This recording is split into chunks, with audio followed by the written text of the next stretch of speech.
What's up? What's up? It's your boy SneakerQue checking in with Mott Magazine. I got a special guest today.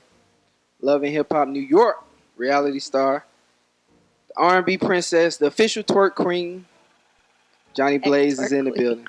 Twerk. That's why I buy all that Louis to match all my diamonds and pearls. That's why I buy all that Gucci to compliment all of my furs. Yeah, but you know I'm amazing, amazing. You can bow down to my greatness. Hi, I'm Jhonni. Nice to meet you. Nice to meet you. Appreciate you stopping by today. So what's been going on?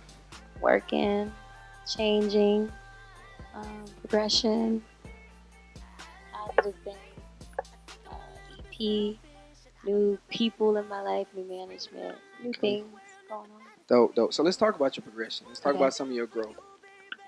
Well, from a year and a half ago to now, I've changed a lot as far as attitude, temper, just the way I carry myself, everything. Like, I really looked back at how I was on TV, and I was like, I don't want to be that person. You know, I had a lot of things going on at that time. I was on drugs really bad. I was still mourning my boyfriend's death, and then getting on TV 2 months after he passed, and just having, you know, a manager I thought that believed in me, and he did. It's just I felt like he wasn't putting me first, you know. Then just, you know, family issues and mom being sick, and I just had a lot of anger built up. So I really had to let a lot of things go. I stopped dancing about 2.5 years ago. That was one of the main things I prayed about. That's financially how I made money, you know. So after that, I just started praying even more. You know, sometimes I'll pray before I pick up my phone in the morning, and blessings just start coming left and right. And it just made me think, like, the more blessings, I need to be more humble. I need to carry myself a certain way. I don't want kids that come up to me, like 15-year-olds, that I don't know why they're watching Love and Pop, but they seem to watch it, and they think it's cool to fight. Nah, that's not cool. I don't want to teach that to people, you know. So with that, just made me change and be a better person how I am now. So do you feel like, you know, that early on you were misunderstood, or you felt Absolutely. that I always, like, every time somebody meets me, like, it's so crazy. Not one person I meet, they're either, like I said, either on eggshells. I wouldn't say like eggshells, but just they don't know what to say to me. So they don't know what ticks me off or don't. And it's like the new me is like nothing bothers me. So it's just, you know, progression and changing. My attitude was mainly the main thing I need to change. So yeah. So you talk about your progression. You talk about, you know, you stopped dancing. You know, you worked on being a better person. But the music, you know, that's your passion. I love music. It's always been your passion. Mm-hmm. So let's talk about where some of that passion for the music came from. My passion for music, when I was on drugs really bad, like coke, pills, anything that got me high. I was always the girl that was on drugs that can sing, the stripper that can sing, the prostitute that can sing, the girl in the whorehouse that can sing. You know, I've went through this stuff, like the girl that yapped her mouth this drama, but she could sing her ass off. And I went through these things. You know, I was young. I'm 25 now. I started when I was like 14 years old, just doing reckless stuff. My mom had sent me away due to some personal issues with my stepfather and me. And it was just, you know, after that, I just didn't want to listen to nobody. I kind of lashed out. But I was always a singer. So I noticed, you know, my boyfriend passed away. That was like a really big thing that hit home. And then my mom having cancer on her 3rd stage. It was just, you know, frightening. Thank God she beat it, thank God. It just made me stick to singing, and I just always had the passion. Piano was since I was 6, playing 6 instruments, acoustic, bass guitar. All of that was always with me. In church, it was always with me. So once I got that platform for the TV, whether it was good or bad, I was just like, after this, I just want to focus on my music, and that's what I did. But it's always been with me, like, since I was a kid. Yeah, speaking on that, like the amount of instruments you do play. Yeah. How'd you learn how to play that many instruments? I don't know. Piano, I was the guitar. the nerd. Like, I would go into school. I was Big Booty Judy. That was my nickname. But the girl that could sing. So I'll sometimes skip PE because I hate PE. Or, you know, it's right next door to the musician room. Like, and I'll go in there and sneak to play piano. Either in church, I'll play on the piano and the keyboard at my grandmother's house. Then the guitar became interesting to me. I was never like the one that wanted to do cheerleading. I tried cheerleading, and then I got kicked off the team because the girl was being mean to me, so I dropped the pyramid at competition. I was like the bottom of the pyramid and she's at the top, and I just became angry and dropped it. So they kicked me off. I think they lost because of me. So it was just, I was never a soccer kid, basketball. It was always the music. It was always music. Like, you'll always catch me in talent shows. I did American Idol auditions. I did Apollo.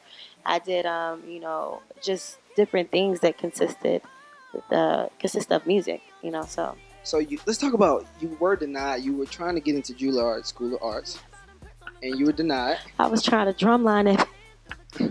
Let's talk about that. How did that happen? What's the qualifications and you have to credentials? read music. You have to take a year of theory class. It's basically like you got to learn how to read music. I didn't know how to do that. I just knew I could play. That's just it. Like, I hear the Fairleys, Beethoven, Mozart, and I'll play it the way I hear it. And people would be like, think that I even didn't know how to, read music. But I just like, forget it. So I went to BMCC, and I wanted to be a registered nurse, and that became boring. I was working at Metro PCS, Charlotte Rouge, Applebee's. I'm always a worker. Anything I ever did, I try to do it to my best ability. So after that got boring, I was still doing the side thing of, at one point in my life, I was selling myself, and someone that was a customer of mine introduced me to stripping, and my first club was Onyx Philly, and that's when I started dancing and getting my name up, and, Rihanna or Drake or Rick Ross or Young Thug wasn't at that time, but just celebrities, period, would go in there, and they would always have me in their section. So that's kind of how that happened. So let's talk about, like, when that happens, it's easy to get comfortable. It's easy to get comfortable in that lifestyle. So what made you change? Because, the quick money, the fast money, what made me stop? Yeah, what made you stop? My boyfriend died.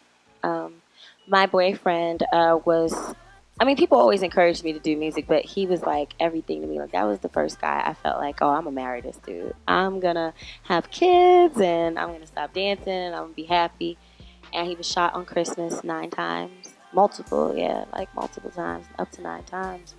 Couple of shots, and I was in the car. And it was all because he had kind of, drove out the, how you tap your gas to come out, and park out the VIP, and these group of guys came in front of the car, and he stopped. He rolled down the window, tried to apologize, and, drinking, you kind of see things a different way. And a lot of people don't, they're shocked when I be like, rest in peace, Maserati P, because that's also who my boyfriend shot. They both died. Because I don't feel angry towards neither one. Even though he shot my boyfriend, I am not angry. I don't hate nobody. Like, I could have died. I was in a car. I was on my phone tweeting, come to V Live, come see me dancing. He died.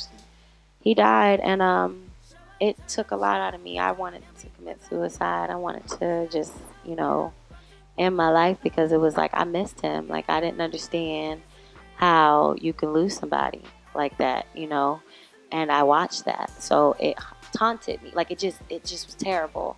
And I went 2 weeks after, and I tried to go into the studio. I was like, if I could do this, then I need to stick to singing. And he always used to, like, pay me not to go to work to go to the studio. So it was like, if I don't do this, it's like, what am I doing? I'm going to strip for the rest of my life. So I did Maroon 5 Maps song over. And it was like, I told my baby, don't you go, blood dripping all on the floor. I miss you so much. You know what I mean? So I was talking about him. So from that, I just was like, I'm going to stick to music. And it happened. Rich Dollar seen a little clip of me, follow me, unfollow me, put me on the show, and that's how that happened. And I've been doing music, I've always done music ever since I was a kid, but really pushing it, for the past 3 years. That's so you got new management. Yeah. Talk about your new management. Debbie Cakes! How did that come about? I randomly left Houston and went to Detroit because I had an opportunity with B&B, and it didn't go the way I wanted to. So I was like, well, just because they didn't want to work with me, I'm still going to stay out in Detroit. So I ran through all the clubs. Like, they booked me. I was booked out. I did every club in Detroit and Flint. Shout out to Flint, Michigan. Cash hit me up, and she was like, hey, I'm having a listening party. I was like, okay, because I felt like that label was trying to make me and her go against each other. You feel me? That's one of the reasons why I didn't want to work with them, because I don't want you to sign me to make another artist bitter because y'all are going through something. You feel me? That's not my style. So I never disliked her or anything. It's just we were confused on what our relationship was to each other. Like, are we cool, or is everything cool, or is everything good? So when she invited me, I was like, hell yeah, I'm gonna go, because I think this will break the ice to, me starting. I'm big on this woman empowerment thing where I want to be in good relationships with artists that are females. I was like, oh, this is the first start. Let me try this. I went, dressed up, and I met Deb.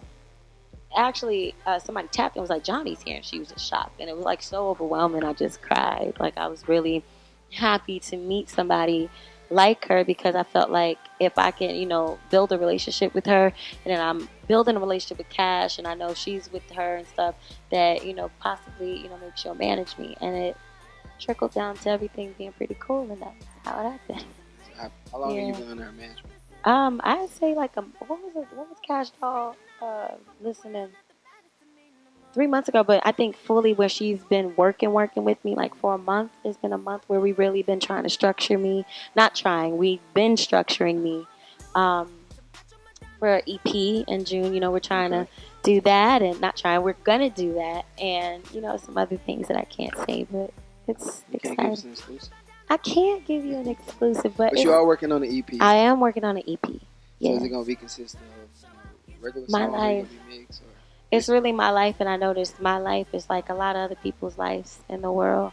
I'll put 15-second clips of my music, and they have this new thing on Instagram where it shows the views. Definitely. And it's just overwhelming, because it's like I get like 50,000 views on stuff, and I'm like, oh, so y'all are looking. Y'all just, because I'll do it sometimes. I'll see something I like, but I won't like it.